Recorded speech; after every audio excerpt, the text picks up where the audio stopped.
আসসালামু আলাইকুম এভরিওয়ান। আজকের এই ভিডিওতে আমি আপনাদেরকে তৈরি করে দেখাবো ফুলকপি দিয়ে ভীষণ মজাদার এবং ভীষণ মুচমুচে একটি পাকোড়া রেসিপি। ফুলকপির এই সিজনে একবার হলেও এই মুচমুচে পাকোড়াটি তৈরি করে খাবেন।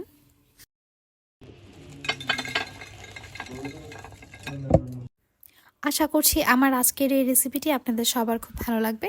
ভালো লেগে থাকলে আমার চ্যানেলটি সাবস্ক্রাইব করে যাবেন এবং লাইক শেয়ার কমেন্ট করে আমার পাশে থাকবেন আশা করছি। পাকোড়াটি তৈরি করার জন্য আমি একটি কড়াইয়ের মধ্যে পানি ফুটিয়ে নিয়েছি আর তার মধ্যে আমি সামান্য পরিমাণে লবণ দিয়ে দিচ্ছি। এখন এই পানির মধ্যে আমি আগে থেকেই কেটে রাখা ফুলকপি দিয়ে দিচ্ছি। ফুলকপিগুলোকে আমি কেটে খুব ভালোভাবে ধুয়ে নিয়েছি।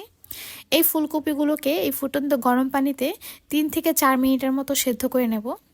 অতিরিক্ত সিদ্ধ করে এটাকে নরম করে ফেলা যাবে না, এটা শক্ত শক্ত থাকতেই এই গরম পানি থেকে আমি এই ফুলকপিগুলোকে তুলে রাখবো। ফুলকপিটা সেদ্ধ করার একমাত্র কারণ হচ্ছে কাঁচা স্মেলটা যাতে চলে যায়, এটাকে নরম করে গলিয়ে ফেলার জন্য সেদ্ধ করা হয়নি। যেহেতু আমি ফুলকপিগুলোকে খুব ভালোভাবে ধুয়ে তারপর সেদ্ধ করেছি, এজন্য সেদ্ধ করার পর আর এটাকে ধোয়ার একদমই প্রয়োজন নেই। অন্য একটি পাত্রে আমি এখানে প্রায় 1 কাপ পরিমাণ পেঁয়াজ নিয়ে নিয়েছি। পেঁয়াজটাকে মিহি কুচি করে নিয়েছি আর তার সাথে আমি অ্যাড করেছি কাঁচামরিচ এবং লবণ। এখন আমি এখানে কিছু স্পাইসেস অ্যাড করব। এর মধ্যে আছে হলুদ গুঁড়ো, মরিচ গুঁড়ো, ধনিয়া গুঁড়ো, জিরা গুঁড়ো এবং কালো গোলমরিচ গুঁড়ো। সাথে রয়েছে 1/2 চা চামচ পরিমাণ আদা রসুন বাটা। সব কিছু আমি 1/2 চা চামচ পরিমাণেই ব্যবহার করেছি। এখন এই মশলাগুলোকে পেঁয়াজের মধ্যে দিয়ে এটাকে খুব ভালোভাবে হাত দিয়ে এভাবে চটকিয়ে নিতে হবে। এটাকে এমনভাবে চটকাতে হবে যাতে পেঁয়াজ থেকে পানি বের হয়ে আসে। আর এরপর আমি এখানে ধনিয়া পাতা কুচি ব্যবহার করছি। পরিমাণ মতো ধনিয়া পাতা কুচি দিয়ে আমি এটাকে আরও একটু কষলিয়ে নিচ্ছি। এখন এখানে আমি দিয়ে দেব সেই সিদ্ধ করে রাখা ফুলকপিগুলো। ফুলকপি দেওয়ার পর আমি এখানে অ্যাড করব চালের গুঁড়া। আমি যে পরিমাণ ফুলকপি নিয়েছি তাতে আমার প্রায় 1/2 কাপের একটু বেশি চালের গুঁড়া লেগেছে। আর তার সাথে অ্যাড করব বেসন। আমার এখানে বেসন অলমোস্ট 1.25 কাপ পরিমাণ লেগেছে।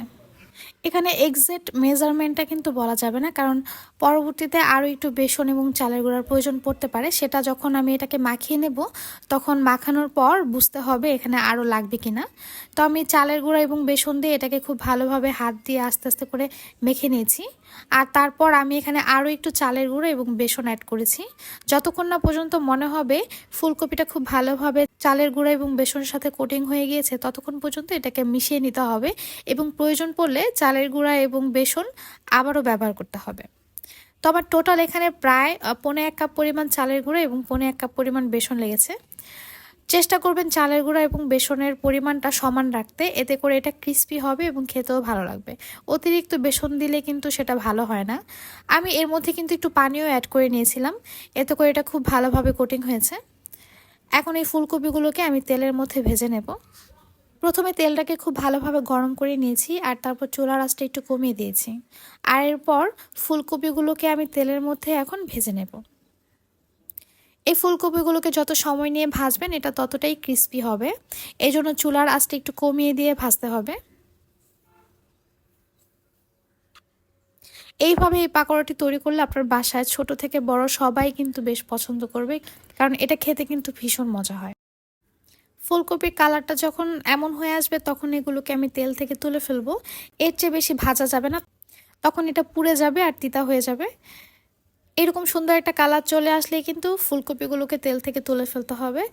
আর এইভাবে করেই আমি ফুলকপির পাকোড়াগুলোকে ভেজে নেব। দেখতে পারছেন পাকোড়াগুলো দেখতে কতটা ইয়ামি মনে হচ্ছে, এটা খেতেও কিন্তু ভীষণ মজা হয়েছে।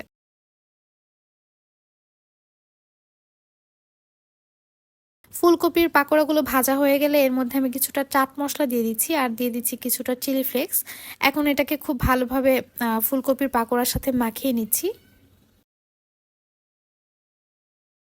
এখন এটাকে পরিবেশন করার পালা।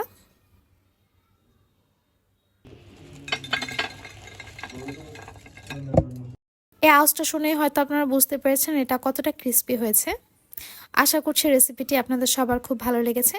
ভালো লেগে থাকলে অবশ্যই আমাকে জানাবেন এবং লাইক শেয়ার কমেন্ট করে আমার পাশে থাকবেন। আজ এই পর্যন্তই। আল্লাহ হাফেজ।